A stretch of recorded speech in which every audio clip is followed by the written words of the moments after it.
மணி என்ன ஆகுது? எவ்வளோ நேரம்? இப்போ மணி 2:30 மணி ஆகுது. இப்போ சமைக்கிறேன். எப்போ சமைச்சு சாப்பிட்றது? இப்போ காதலுக்கு ஆயிரம் இல்லை, இப்போ உடனே நான் ரெடி பண்ணிவிடுவேன். இந்த பீட்ரூட் அரியிறேன், உடனே அரிஞ்சு வளர்க்க போகிறேன். அப்புறம் என்ன, தக்காளி கூட்டு வைக்க போகிறேன். அப்புறம் தக்காளி கூட்டு வச்சு பீட்ரூட் வறுத்துருவேன். அப்புறம் என்ன செய்யணும்? சட்டுன்னு சொல்லுங்கள். வேறு என்ன செஞ்சு கொடுக்கணும்?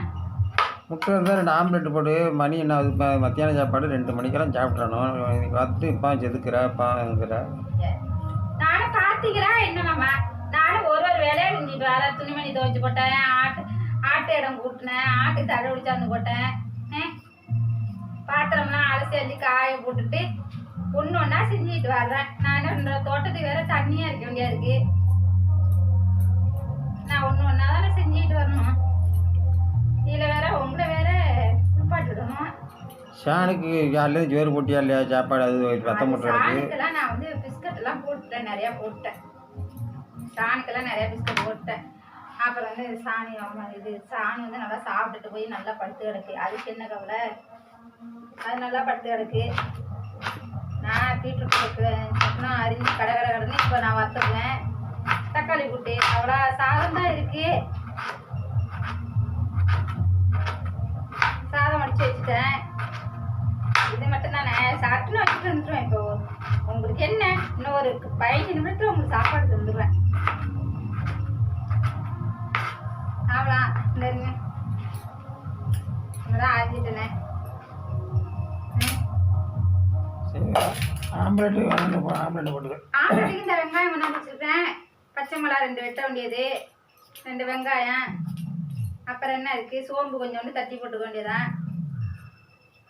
பூண்டு நச்சு போட்டுக்க வேண்டியதான். என்ன கடன்னா அது 2 ஆம்லெட் தானே போட்டு வந்துடுவேன். எனக்கு நான் மெதுவாக போட்டுவோம். உங்களுக்கு நான் சட்டுன்னு செஞ்சு கொடுத்துருவேன்.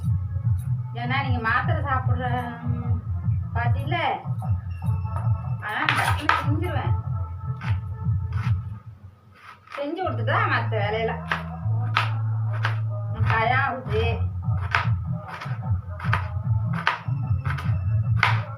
இப்போ தானே நம்ம வெளியில் போயிட்டு கல்யாணத்துக்கு வேற போயிட்டு வந்தேன். கல்யாணத்துக்கு போயிட்டு வந்தேன், அதனால வேலை கொஞ்சம். நீ கல்யாண வீட்டில் நல்லா சாப்பிட்ருப்பா புள்ள, அதனால அவன் மெதுவாக சமைக்கிறான்னு நினைக்கிறேன். கல்யாண வீட்டுலையா?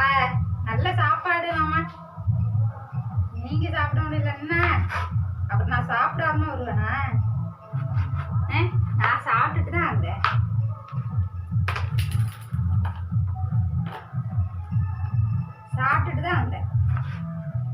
கல்யாணத்தை பணம் எவ்வளோ போட்டா? பணம் 500 ரூபா போட்டேன். 500 ரூபா போட்டால் ஒரு சாப்பாடு கட்டிகிட்டே வந்திருக்கலாம்ல. அது கட்டிட்டு வருங்க தான் பார்த்தேன். அவங்கெல்லாம் என்ன தெரியுமா, இது என்ன சாப்பாடு போட்டு ஒரு பார்சலை கையில் கொடுத்துட்டா நான் கொண்டு வந்துடுவேன். நம்ம என்னத்தை போய் நம்ம தான் சாப்பிட்டு வரலாம். அது மாதிரி உங்கள் பிள்ளை கல்யாணத்துக்கு நீங்கள் அது மாதிரி பழக்கத்தை கொண்டு வந்துங்க. சாப்பிட்றவங்களுக்கு ஒரு சாப்பாடு கூட கொடுத்து எக்ஸ்ட்ரா கொடுத்துக்க சொல்லணும். வீட்டில் யாரும் இருந்தாங்கன்னா சாப்பிட்ற மாதிரி 2-3 பேர் சாப்பிட்ற மாதிரி ஒரு பார்சல் கட்டி கொடுத்து விட்ருவோம். உங்கள் பிள்ளை கல்யாணத்தெல்லாம் நீங்கள் அப்படி தான் பண்ணணும்.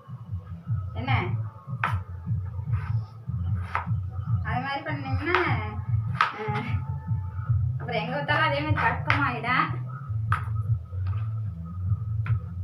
எல்லாரும் செய்வாங்க, நம்ம செஞ்சாதானே அடுத்தவங்க செய்வாங்க. பார்த்தீங்கன்னா பீட்ரூட் அரிஞ்சிட்டு தக்காளி இப்போ கூட்டு வச்சுருவேன். இதை வந்து வறுத்துருவேன். முட்டை ஆம்லெட்டுக்கு இது.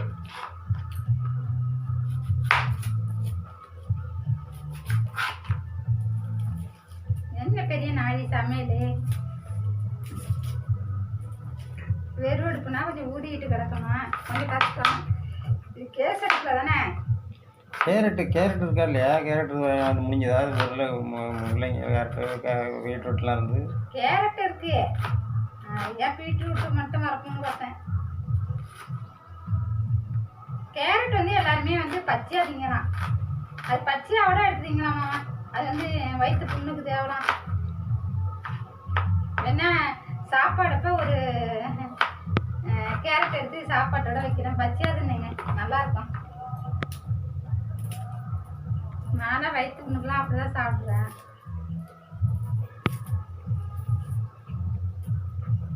என்ன கொஞ்சம் மதிய சாப்பாடு இன்னைக்கு கொஞ்சம் எங்கள் வீட்டில் லேட் ஆயிடுச்சு.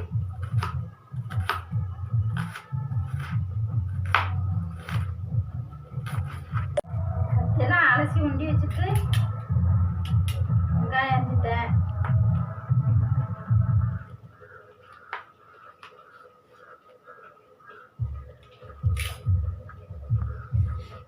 உண்டி